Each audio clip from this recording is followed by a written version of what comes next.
Sorrel here. I'm going to run through a couple things here. I want to talk about thumbnail comps, and then we'll talk about once you have finished your thumbnail comp, you can take that and create um, a full composition layout. Basically, a thumbnail is just something that's rather small, and I'm taking the Santa Ana College t-shirt motif idea that I was playing around with. I'm going to create 4 just real quick thumbnails. And basically with a thumbnail, you just take your HB or 2B pencil, take a straight edge and your French curves and whatever. If you don't have French curves, you can go in your kitchen and you can get lids and plates and saucers, all kinds of things you can find that have the curves that are necessary for laying work out. I've created a swishing layout on this particular piece right now. And again, this is the thumbnail. A thumbnail is just a quick ideation of some concept. So I pretty well flushed the first one out, and now I'm going to try something with a round circular or balloon shape to it and see how the work will lay out on that. Again, this is a t-shirt design, will fit within the 10 by 10 format on a standard t-shirt. So I'll comp in the information. That information is basically Santa Ana College, established in 1915 in Santa Ana, California, and their mascot is the Dons. So I'm trying to create something that is interesting, could potentially be built into something a little more extracted. So again, the thumbnail is a very fast way to lay out information. So I kind of exhausted this one, just playing with it a little bit. I'd go back in later if I wanted to and sharpen them up with a black marker, but I think we'll just stick with doing basic pencil drawings. This is a lid off of a Debbie Myers lock and lock. For food and whatever. I use it out of the kitchen because sometimes some of the best shapes are just things that you find. I have a lot of little odd drawing tools that I use that are just kind of like found objects. So just start laying this thing out again, just trying to get the overall shape. And it's a process. You may do a dozen of these to get a general direction of what you want to do. It's just a nice way to think with a pencil. I think the ability to do comping is something we need to practice. Again, I do recommend that you get a sketchbook and you start laying information out to better understand your drawing ability. This is a challenge with a lot of graphic designers. A lot of graphic designers do not know how to draw. They do not have those strong, innate drawing skills or capacity, because basically the work of a graphic designer is your project manager, organizer of information. And a lot of times that information is just given to you. So developing some basic drawing skills could be very, very helpful in your career, where you can sit down there in a meeting and just comp something out either on a dry marker board or on the back of a tablecloth or a napkin or something, where you can just start getting some general ideas out to just kind of show and impress a client. This next one, I'm kind of taking a superhero motif. I'm giving it a triangle, an inverted triangle shape or pyramid shape, and putting everything down into a very strong focal point. Not quite sure what I want to do with this, but I'm just kind of like playing with it. The Dons, Santa Ana, California. I like the idea of maybe the text leans out to the right and to the left, and with a focal point in the middle where it's got that sweeping effect.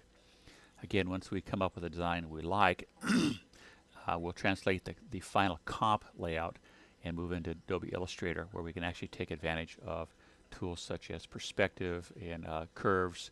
We can build things on an arc. Lots of really great YouTube tutorials out there. I even put in a little star in there. I thought that was kind of interesting. So again, using your drawing tools to help bolster and create the shapes is very, very important. So once I have decided on a design, I will start going into a formal layout, and I'll just simply start crafting out just preliminaries, what I want. I like to start with an X and a Y axis where I have a central point. Here I'm using a dinner plate. I thought that might be interesting. Whatever works.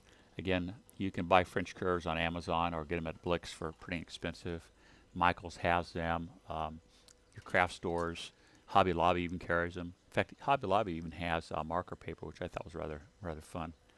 So whatever's available to you, again, you're going to take your curves and start crafting out all the elements, even drawing down to the shape of the letter form itself. And again, I'm using a 2B pencil. I kind of fluctuate between an HB and a 2B. The HB is a little harder, but the 2B is kind of like a number 2 pencil. It has a nice lead that flows rather easily for doing comping, and you don't have to push too hard. Being left-handed, for some reason, I push extremely hard. I think some of you noticed I'm a lefty. I kind of drag my hand across the work. So now I got sand Ana kind of laid out.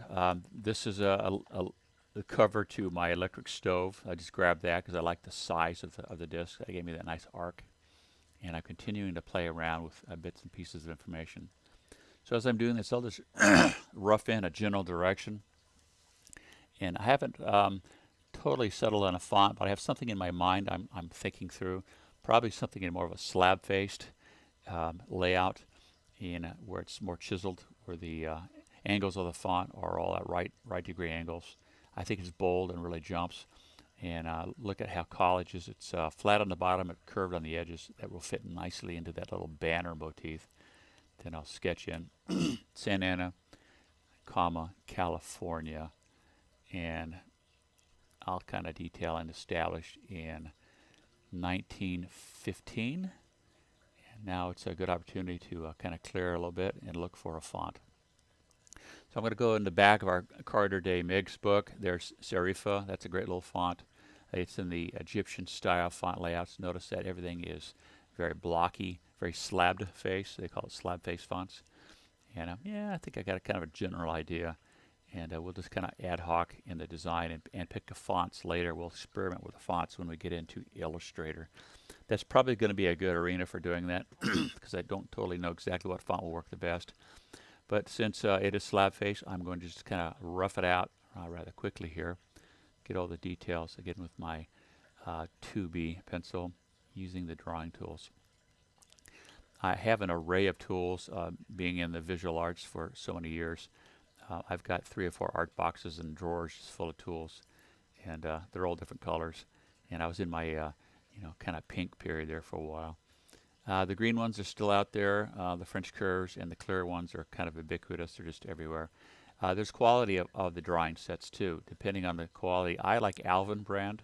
It's German made. They're a little more precision. The ones that come in from China are kind of funky. They don't have the right curves, and they tend not to be totally round. They're a little more of a stop sign effect on the edges. So make sure when you do buy art supplies or art tools that you buy quality. I guarantee you that if you buy very, very strong quality, it will last you longer in the long run. Here I've gone and started with a rather quick layout. Again, using the drawing tools to rough in my inking. I opted not to use a fine point micron pen. I'm just using a rather thick marker, and get my fat head in the way there. That is basically a Milwaukee black marker I got at Home Depot. Since I do a lot of home building projects and do remodeling projects, I've got a lot of those in my toolbox. So it's funny how I go between my toolbox, my hammers and pliers, to my art box for getting supplies. That's where the blue tape came from. The blue tape is from painting. I started using blue tape as a designer years ago because it was cheaper than art tape, and anytime I was at the hardware store I could pick up an extra one from my art box from doing projects. So I'm pretty well done with the layout. I'm just lightly cleaning it up. I suggest that you leave some of the lines there so you can kind of see how you built it. I used whiteout tape to get rid of a little period I put there after California did need. And that's pretty much a full-on comp. And from there, we'll move on and start our project. Good luck, and we'll see you in class.